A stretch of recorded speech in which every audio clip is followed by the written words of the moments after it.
विशेषज्ञ हैं और काफ़ी वर्षों से मुंबई में सेवा दे रहे हैं और देश भर में भी इनके कई जगह शिविर वगैरह हुए हैं और हजारों हजारों लोगों को आपने स्वास्थ्य लाभ दिया है।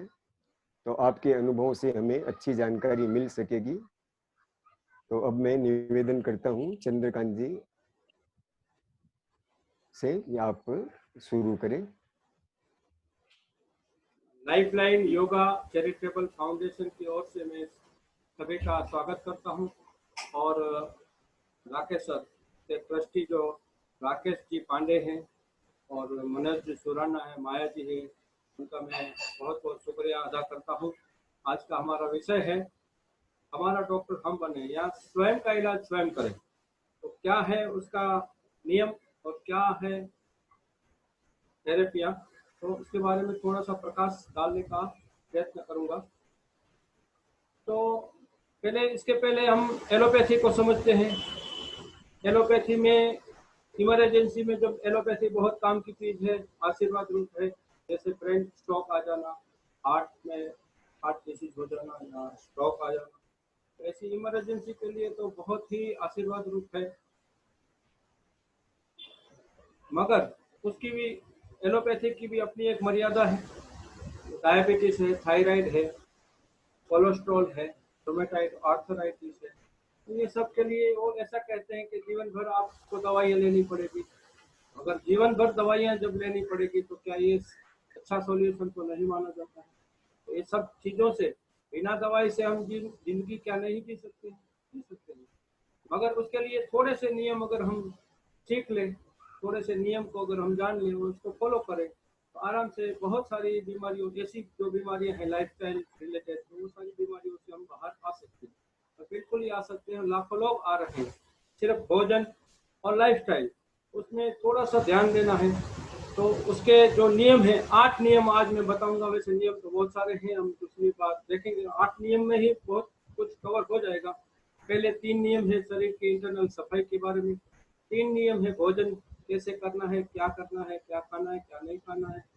और बाकी के 2 नियम में है, एक नियम ऐसा है कि क्या नहीं खाना है, बिल्कुल ही अवॉइड करना है उसको। और आचार विचार के ऊपर हम थोड़ा सा प्रकाश डालेंगे। तो पहले भोजन को हम समझ लेते हैं कि भोजन क्या होना चाहिए और क्या है सिस्टम। तो हमारे प्रकृति ने हमें ऐसा नियम दिया हुआ है कि भाई जितनी बार खाओ उतनी बार जाओ।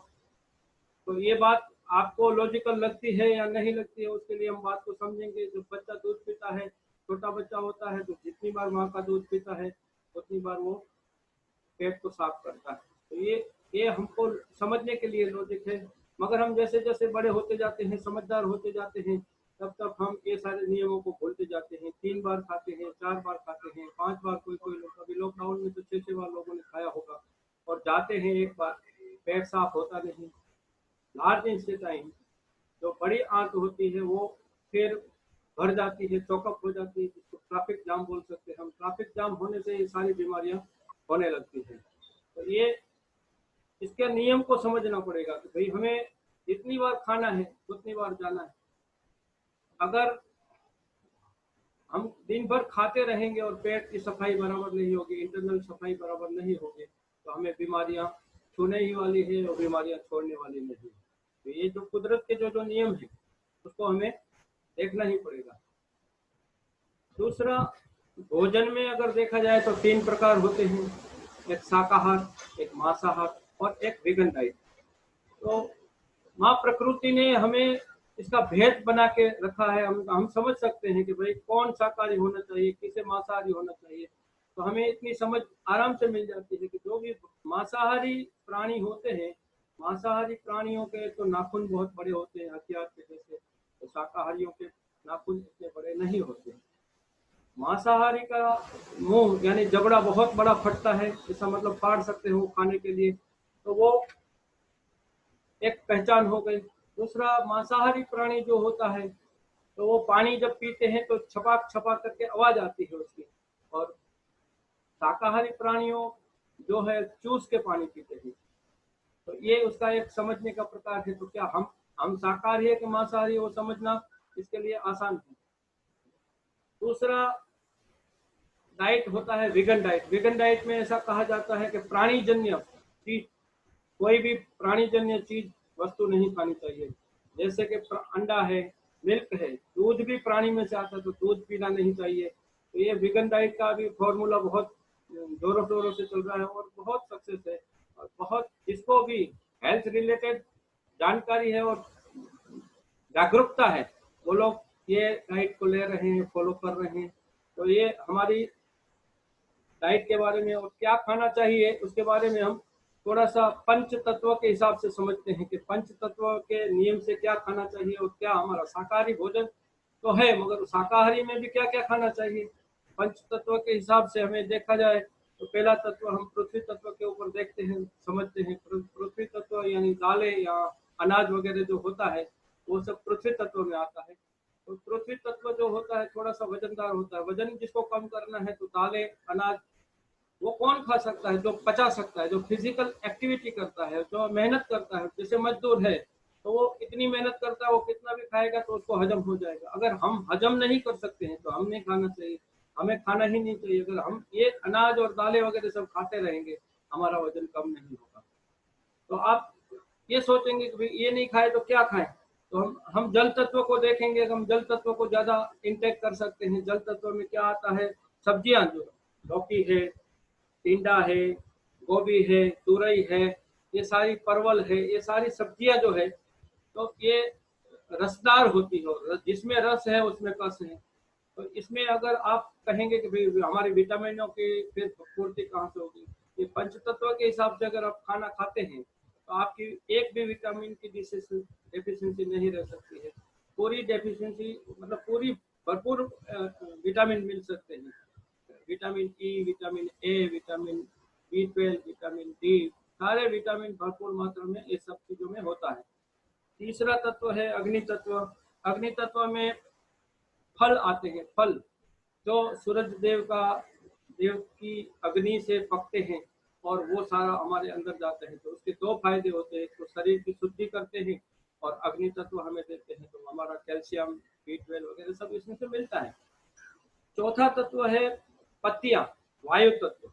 वायु तत्व है उसमें पत्तियां सारी आ जाती है। जैसे तुलसी का अर्क है, तुलसी है, तुलसी के पत्ते हैं, पीली पत्र है और सारी पत्तियां, जैसे कड़ी पत्ता हो गया, धनिया हो गया और बहुत सारी पत्तियां, जिसका मतलब वायु तत्व में आता है। तो ग्रीन जूस लेना चाहिए। ग्रीन, ये सारी चीजों का चटनी बना सकते हैं, कैसे भी करके इनटेक कर सकते हैं।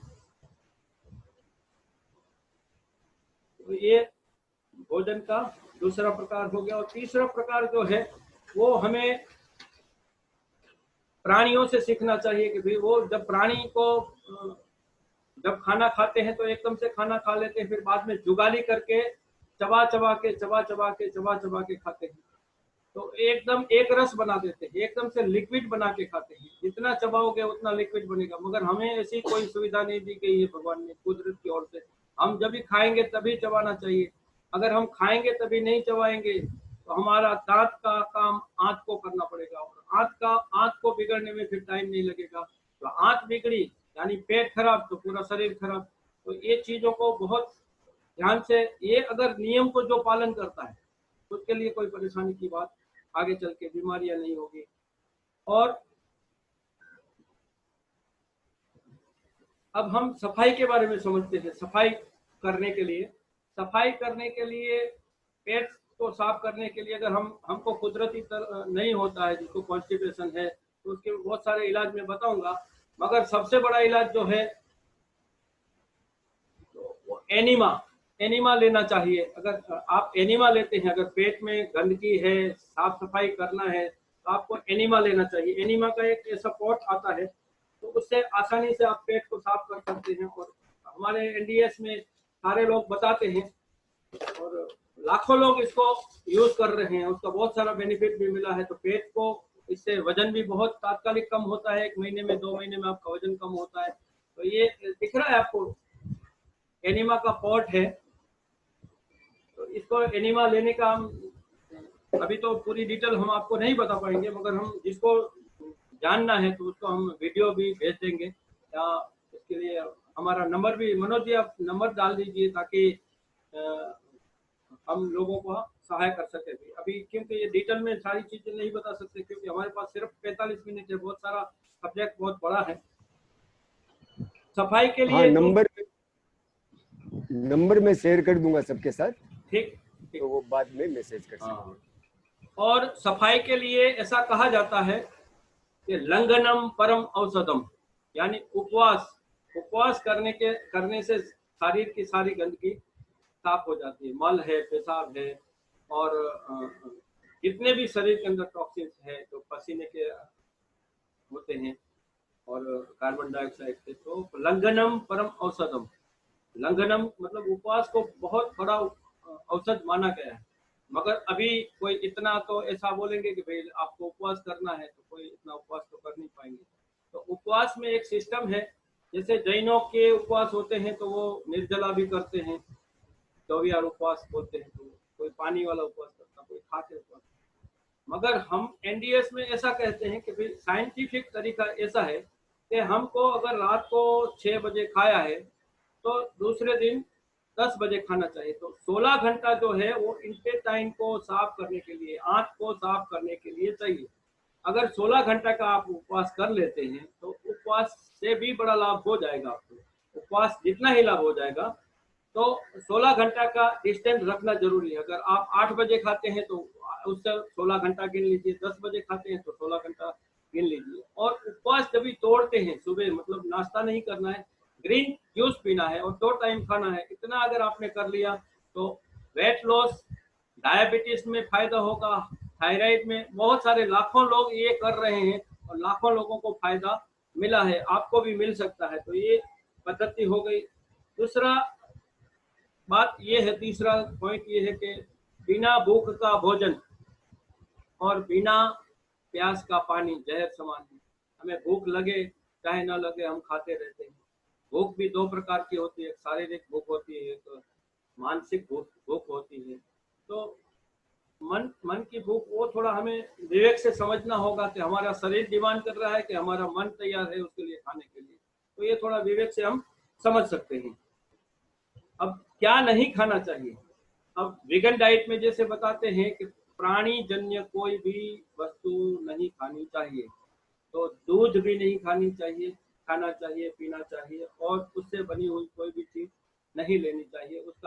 उसके लिए इतना बड़ा सब्जेक्ट है ये भी, हम बहुत सारी बात इसके ऊपर कर सकते हैं। मगर अभी फिलहाल समझने के लिए हम इतना समझ ले कि प्राणियों का प्राय 15 से 20 साल की उम्र होती है और हमारी उम्र है 100 साल। तो 100 साल जीने वाला 15 साल जो उसका जीवन है उसके ऊपर आधार रखना चाहिए। एक लॉजिक ये है। दूसरा लॉजिक ये है कि अभी आजकल जो दूध आ रहा है तो वो गायों को, भैंसों को जो 2 साल में, 3 साल में जो माँ बनने वाली होती है उसको 1 साल में ही माँ बना दिया जाता है।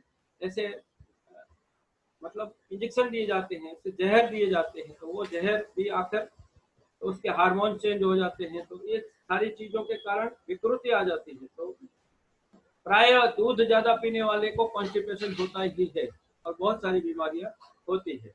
तो ये दूध की आइटम, डेयरी प्रोडक्ट नहीं लेना चाहिए। अगर डेयरी प्रोडक्ट हम नहीं लेते हैं तो बहुत सारा फायदा हो सकता है। दूसरा है मैदा से बनी हुई बेकरी का प्रोडक्ट नहीं लेना चाहिए। और तेल, चीनी भी बिल्कुल ही उपयोग नहीं करना चाहिए। चीनी का अल्टरनेट गुड़ है या खजूर है, या अगर आप कहेंगे कि भाई दूध, एक मिनट पूरी जरा तो